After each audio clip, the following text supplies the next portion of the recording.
Baik, Assalamualaikum warahmatullahi wabarakatuh. Perkenalkan, saya atas nama Nurhaliza. Pada kesempatan kali ini, saya akan mempresentasikan mengenai ekstraksi DNA. Jadi, pada kesempatan kali ini, kita akan membahas mengenai pengertian, kemudian prinsip kerja, serta manfaat dari ekstraksi DNA. Nah, seperti yang kita ketahui bahwa DNA adalah asam nukleat yang mengandung materi genetik dan berfungsi untuk mengatur perkembangan biologis seluruh bentuk kehidupan secara seluler. Nah, seperti yang kita ketahui juga bahwa DNA ini memiliki struktur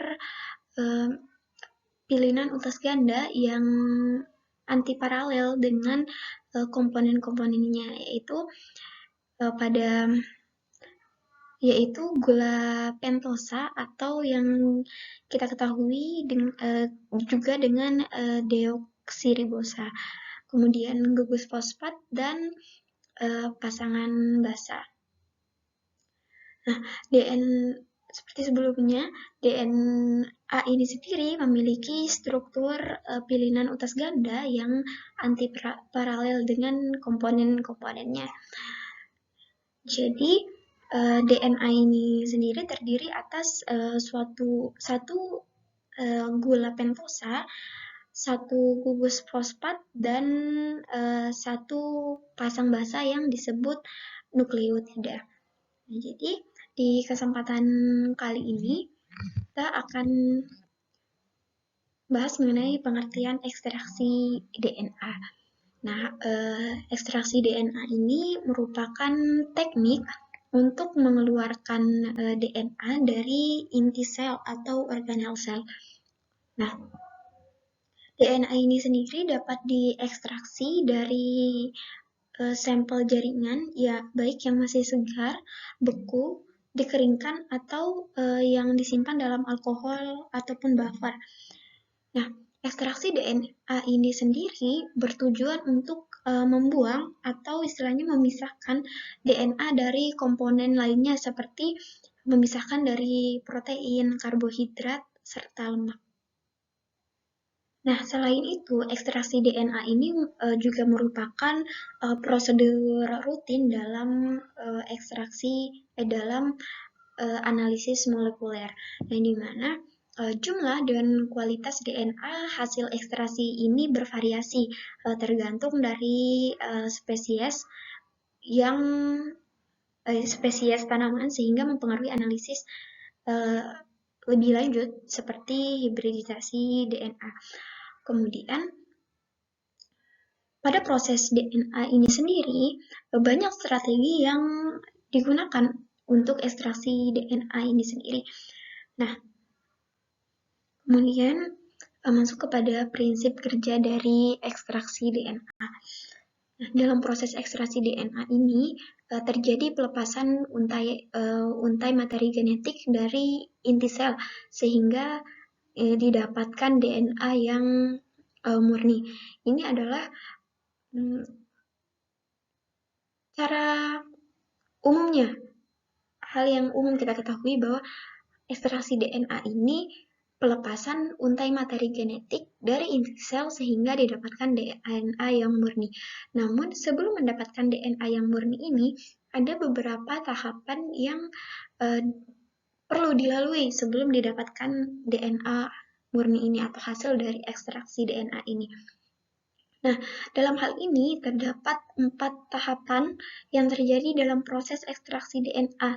Yang pertama ada lisis, di mana dalam proses lisis ini terjadi pemecahan sel sehingga DNA atau RNA ini dapat terlisis keluar. Nah, setelah melalui proses lisis ini akan dilanjutkan dengan tahapan binding, yaitu proses pengikatan DNA sehingga dapat terpisah dari protein dan materi pengotor lainnya. Nah, selanjutnya pada tahap washing, di mana di tahap ini materi genetik DNA ini melalui pencucian agar terpurifikasi. Kemudian di tahap terakhirnya yaitu ada elewit, di mana tahapan ini adalah tahapan resuspensi dengan penambahan larutan buffer sebagai pelarut dari materi DNA. Sebenarnya, ekstraksi DNA juga dapat dilakukan dengan berbagai metode, baik secara konvensional maupun dengan menggunakan kit. Nah, di sini uh, ada dua jenis metode ekstraksi DNA. Yang pertama ada konvensional. Nah, pada metode konvensional ini ada dua metode yang digunakan, yaitu metode ITBR serta metode penolchloroform. Untuk metode yang berbasis kit, terdapat dua metode juga. Yang pertama adalah metode spin column dan metode magnetic bead. Nah, pada metode konvensional itu kan tadi ada metode ITBR. Nah, sejarahnya sejak tahun 1950 senyawa ethidium bromide kerap kali digunakan dalam metode ekstraksi DNA. Nah, pada ekstraksi DNA, prinsip dasar dari metode ini sebenarnya menggunakan perbedaan densitas ion cesium. Ya, menggunakan perbedaan densitas ion cesium, air, dan ETBR, yang mana baik untuk memisahkan materi DNA. Nah, namun pada metode ini terdapat kekurangan. Ada kekurangan di mana metode ETBR ini memakan durasi waktu yang lama, serta senyawa ETBR ini sendiri masuk dalam golongan senyawa yang berbahaya, sehingga metode ETBR ini tidak cocok ketika dipraktikkan di dalam lab, begitu. Kemudian ada metode penolchloroform. Nah, di mana metode ini merupakan metode ekstraksi tradisional yang paling umum digunakan untuk mengisolasi materi genetik seperti DNA ini. Nah, adapun proses dalam metode penolchloroform ini di mana melibatkan pencampuran dari larutan penolchloroform serta sampel disertai dengan penggunaan sentrifugasi dengan instrumen centrifuge. Nah, di mana metode ini relatif lebih mudah dibandingkan dengan metode pertama tadi, yaitu metode ETBR. Nah, selain itu, metode ini juga lebih umum dan lebih aman digunakan untuk ekstraksi DNA di laboratorium, berbanding terbalik dengan metode yang pertama tadi, yaitu metode ITBR. Selanjutnya adalah metode berbasis kit. Nah, di metode ini kan ada dua metode, yaitu yang pertama ada metode spin column, yang dimana sejarahnya pada tahun 1989 MC Cormick memperkenalkan metode ekstraksi DNA yang menggunakan partikel inti bersilika sebagai pengganti penggunaan larutan fenol pada tahap ekstraksi. Nah, fungsi dari silika ini mirip dengan fungsi fenol, namun memiliki beberapa keunggulan. Nah, seperti penggunaan yang lebih aman dan minim potensi kontaminasi silang. Diketahui prestipasi pada metode penolchloroform ini dapat menyebabkan potensi kehilangan DNA Kemudian hal ini dapat dikurangi dengan penggunaan silika. Nah, penggunaan partikel silika ini dimodifikasikan dalam bentuk membran silika yang terintegrasi dengan tabung spin column yang dimana dalam pengoperasiannya membutuhkan gaya sentrifugal untuk dapat mempurifikasi materi DNA. Nah, ini adalah contoh dari metode atau proses metode spin column ini. Nah, penggunaan metode spin column ini membutuhkan alat instrumen sentrifuge untuk pengoperasiannya. Metode ini sangat umum dijumpai di mana tergabung dalam kit komersil. Nah, dengan berbagai tipe yang sudah disesuaikan berdasarkan jenis sampel yang akan digunakan. Nah, dari segi durasi pengerjaannya juga, dengan metode ini hanya memakan waktu lebih singkat. Nah, selain itu juga DNA yang dihasilkan ketika menggunakan metode spin column ini lebih bersih dan minim kontaminasi. Nah, tadi kan di metode secara berbasis kit ada dua. Yang pertama yang tadi spin column, nah ini adalah contohnya. Kemudian ada metode magnetic bead. Nah, di mana pada saat ini kit komersil menyediakan ekstraksi mudah dan singkat menggunakan metode yang namanya magnetic bead, yang dimana pada prinsipnya di dalam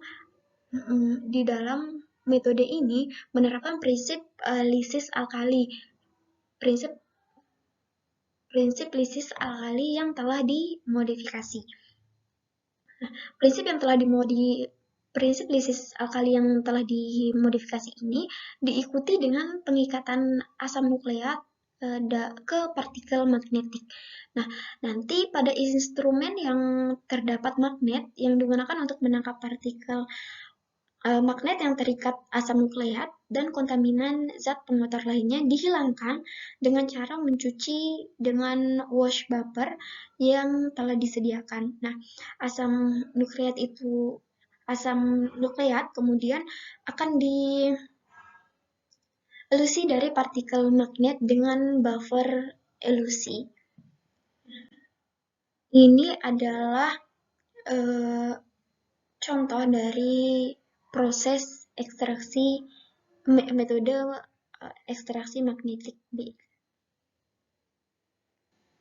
Kemudian kita akan lanjut ke selanjutnya adalah manfaat dari ekstraksi DNA. Nah, ekstraksi DNA seperti yang kita bahas di awal, ekstraksi DNA ini juga dapat diperlukan untuk analisis genetik yang digunakan untuk tujuan ilmiah atau medis serta dalam bidang forensik. Nah, pada akhir-akhir ini para ilmuwan menggunakan DNA yang sudah diekstraksi di sejumlah aplikasi seperti pengenalan DNA ke dalam sel hewan atau tumbuhan untuk tujuan diagnostik. Di sisi lain, pada bidang forensik, ekstraksi DNA ini juga digunakan untuk mengidentifikasi individu atau digunakan selama investigasi.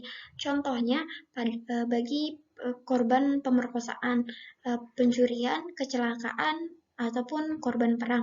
Nah, di mana misalnya ketika ada seorang korban pemerkosaan dan tidak diketahui siapa pelakunya, nanti apapun yang tertinggal di lokasi, entah itu darah atau spermanya akan diambil, kemudian diekstrak untuk mengetahui siapakah yang menjadi pelaku dari pemerkosaan itu. Kemudian eh, dapat ekstraksi DNA ini juga dapat dimanfaatkan untuk mengetahui siapa ayah kandung kita.